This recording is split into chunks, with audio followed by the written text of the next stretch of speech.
Torrential rain and storms on Thursday. Good Wednesday night, East Tennessee. David Aldrich, Captain Accurate here from the Captain Accurate Weather Command Center. Well, today's high temperature, only 72. And that's misleading because it occurred just after 1:30 in the morning. We spent most of the day in the upper 60s to near 70. We did have a record rainfall for the day. Each day of the year has a daily rainfall record, and we took that out. It was 2.03 from 2000. We now can put 2024 in there, and it's 2.28 and counting. It's as of 8 o'clock this evening. That'll run through midnight tonight. Peak wind gust was 18 miles per hour. But you'll notice highs were 74 in Oak Ridge, 70 in Kingston. Many of these temperatures were achieved just before or after the midnight hour this morning. But we take a look at the radar. Clearly, it's the flooding that we're concerned about. I'm most concerned that tomorrow will be twice, possibly 3 times worse than what we had today. And you say that's impossible.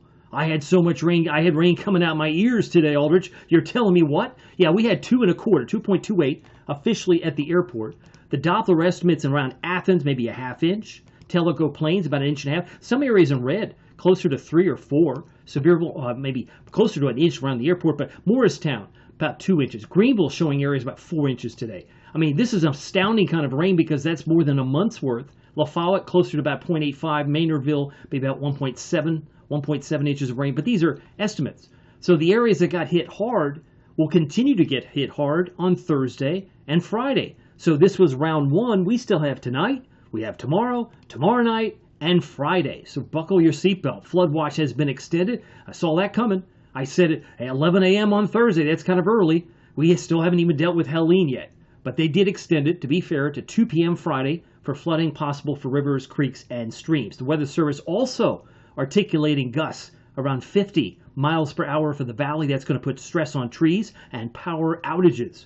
And the winds in the Smokies, forget about it. It's gusts around 70 plus, easily 70 plus as this storm makes its impact on us Thursday night into Friday. In fact, the winds will kick in after dark tomorrow night. So tomorrow night's going to be even more challenging, no doubt. Want to show you what's going on. Let me go back to the radar. The Ultimate Doppler radar presented by your local Marco's Pizza. As we pick back up the clock here, one thing you'll notice as this time gets buffered here, it's 8:31 as of this recording. We've got a couple of boxes here. We have a flash flood warning for Sevier County till 10. We've got one for Cocke County till 10. Greene County till 10. So there's at least some uniformity here. But here's something you don't see very often in North Carolina, just across the state line. That's a tropical storm warning for Haywood County, North Carolina. Well, that's not far from where I live. No, it's not. But we're not under a tropical storm warning, but they are. So think about that, a tropical storm warning. That means this storm is going to have an impact. Whether or not we're in the cone, I want you to be prepared that the effects of Helene will be felt every bit in East Tennessee. It's very important that you don't focus just on the cone because the cone will mislead you. Oh, I thought we were going to be fine. No. The center of circulation may be west of Knoxville, but that doesn't mean we're going to be quote-unquote fine. We still got a lot to play out, that's for sure. Let me show you the review. We'll go back over the last 8 hours. You can see a lot of lightning, a lot of rain. It's been parading in here. I did say 100% chance of rain. I think most everybody in the sound of my voice in East Tennessee did get some rain today. May not have been as heavy on the west side of I-75, but it certainly was heavier south and east of Knox County during the course of today. I mentioned Marco's Pizza, a great sponsor for Captain Accurate Weather. If you're hungry tonight, maybe you would like to order in. Marcos.com. They got locations in Hardin Valley, Farragut, Maryville, Fountain City, Halls, Oak Ridge, Middlebrook Pike, and Ebenezer Road. Magnificent Pizza is their Magnifico for less than $10. They also have a great Pizzoli, which is, I think, a great lunch item for less than $6. Pick up the pepperoni and sausage, which is pictured at the top. That's my favorite, but you might like the buffalo chicken or just the plain old pepperoni version of the Pizzoli. Just check out Marcos.com. So we have this parade, a narrow band of rain that's filling into Atlanta, and all that's going to have to work its way north. It's opening the door, maybe the highway, for Helene to move northward, but nothing going on across much of the Great Lakes. It's quiet across the upper plain states, but the playing field gets more challenging down across the deep south. Looking at Florida, they've got hurricane warnings along the coast. They've got tropical storm warnings right now in Florida. That might be upgraded soon, but they are concerned that the winds are going to be increasing there in short order. We're going to take a look at that track here in just a mere moment. I want to show you the rainfall amounts again. We've now picked up more with just the 2.28 we picked up today. And that's as of 8 o'clock. We're now at 3.54. That's the white arrow next to September. That exceeds the monthly average. The total average is about 3.49, but we're now 500ths above that. We're at 3.54. And imagine if we pick up another 3 to 6 inches conservatively 3 to 6 inches more, we're going to take out the entire month of October too in just 4 short days. Just amazing what this is likely to do. Let me bring you up to speed. Here's Hurricane Helene, latest update. The track that was really initially drawn at 5 p.m., but they've updated this at 8, giving us some information. They think this is now a Category 4. So the intensity of this forecast was pegged to be a 2 back on Sunday. I think it was still pegged to be 2 maybe Sunday night, but certainly 4 is a lot stronger than a 2. That's a difference of 30 or 20 miles an hour from 110 to 130. Likely to hit the Big Bend area of Florida, then it moves south of Atlanta. They will be working with a tropical storm, or at least a decaying hurricane south of Atlanta. And then the cone wants to move a sharp left turn to the west of Knoxville. That's still up for debate. Some models want to take it right to Knoxville, Marble City itself. Maybe Scruffy City. Helene might want to visit Knoxville.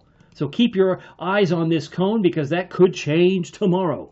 Because the Hurricane Center may look at new data and may reassess. And these things do happen. As you can see, there's a lot of uncertainty for where Helene's going to go into the weekend. It kind of dances in place, which is why the cone just gets bigger and it really doesn't move much. But right now, as of this moment, it includes Madisonville, but it does not include Maryville.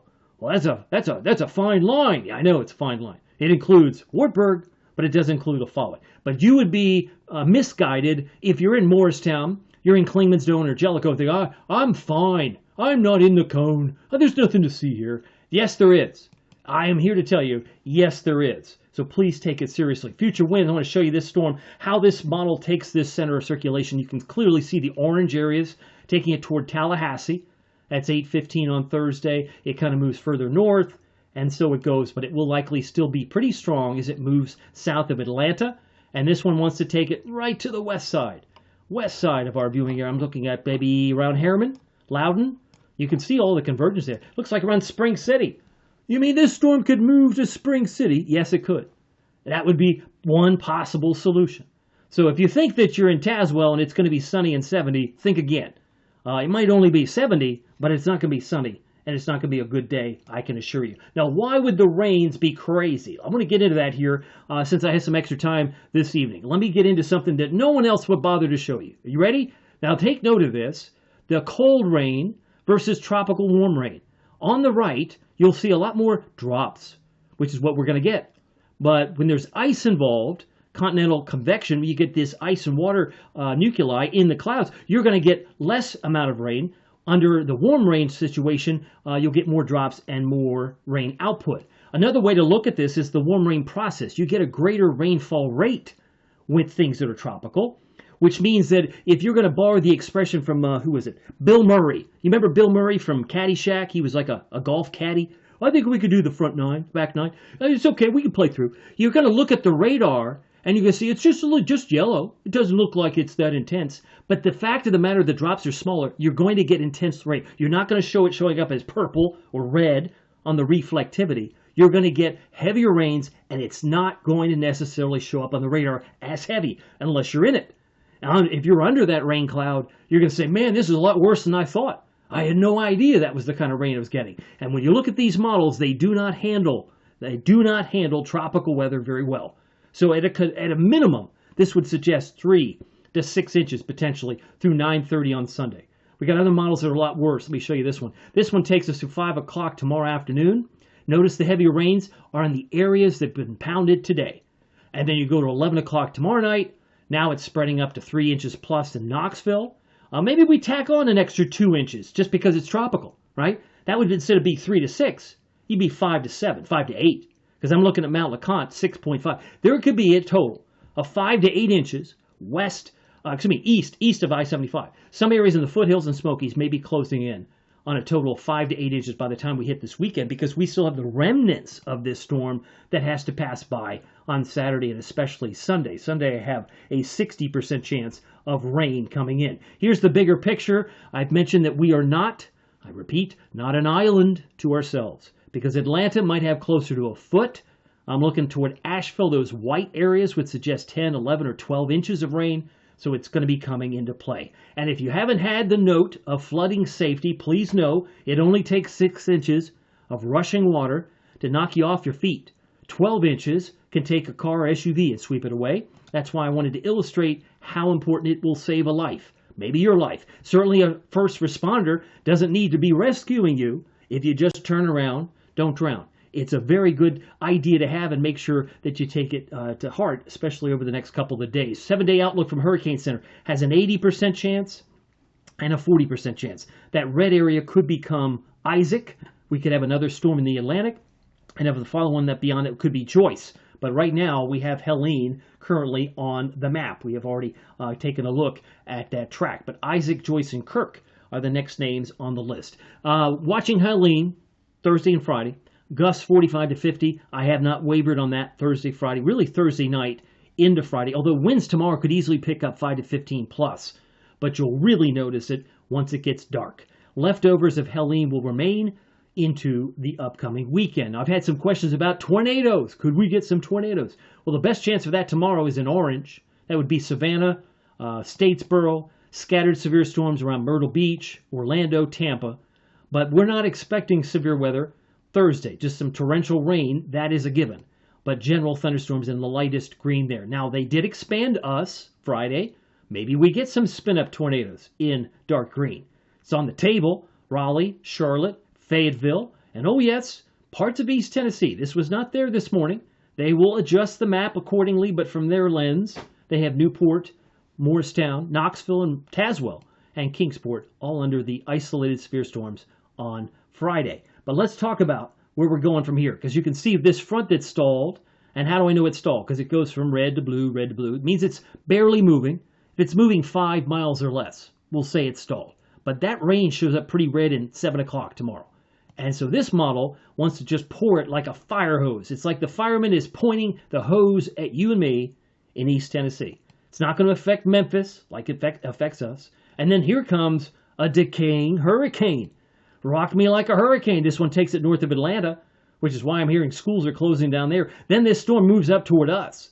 Maybe takes a hard left turn after it hits Spring City and Chattanooga, because it looks like it then wants to drift west and then dance in place. Dance in place because it gets cut off from the main system. It doesn't know where to go. It's disoriented, and it just kind of sits there. That's why I left Saturday isolated, spotty rain, but a 60% chance this swings back around do-si-do, don't you know, on Sunday. So on Sunday, front comes back, we've got a better chance of rain for the weekend. What about visibility? It's already down to a mile in Wartburg, 3 miles in Morristown. The visibility might even be worse for you in the morning, so please be extra careful. This is a time-lapse model-driven that shows some patches of fog first thing on Thursday a.m. But let's get to the forecast. I've gone, 13 minutes here already. Tonight, we're looking for a low temperature around 63 degrees. That's my expectation. We're going to find more flooding potential. Rain, storms, and fog with winds about 5 to 10 plus. Tonight, we're down to about 61 in Kingston, 62 in Newport. Make sure your phone is charged. If you live in the foothills and Smokies, you may be in the epicenter of this storm, so it might be much worse for you. The Weather Service is double downing on that as well. I did post their overview about an hour or so ago. But tomorrow, it's not a word I use lightly. And it's certainly not a word I've used, I think, in the plus years I've been here. But torrential rains and storms Thursday and into Thursday night. If we averaged about an inch or, let's say, inch and a half today, we could be at 2.5 to 3.5 inches tomorrow. On top of what you got today.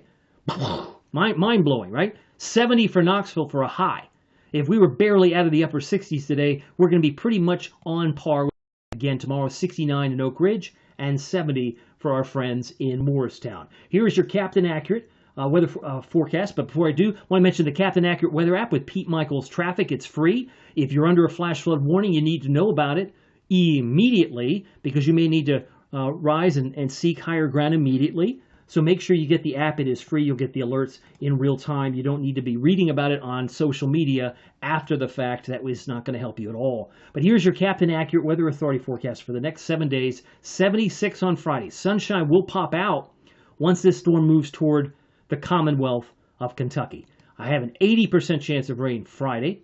30% chance now, I should say, on Saturday. But the wraparound should wrap around on Sunday at 60% chance of rain. And then we got a few more storms, potentially Monday, Tuesday. The best day of the week, if you like dry weather, is next Wednesday. But I'm pretty sure just a week or so ago, many of you were hoping and praying for dry weather, or no, praying for rain. But now you're probably like praying for dry weather. So that comes in on Wednesday. Be careful what you pray for, because sometimes your cup will overflow. My name is David Aldridge. We'll see you here next time. Take care, and I'll be live streaming tomorrow morning. Once you stay safe, and make sure your phone is charged throughout the night, because you might be getting alerts during the wee hours of the morning. Take care.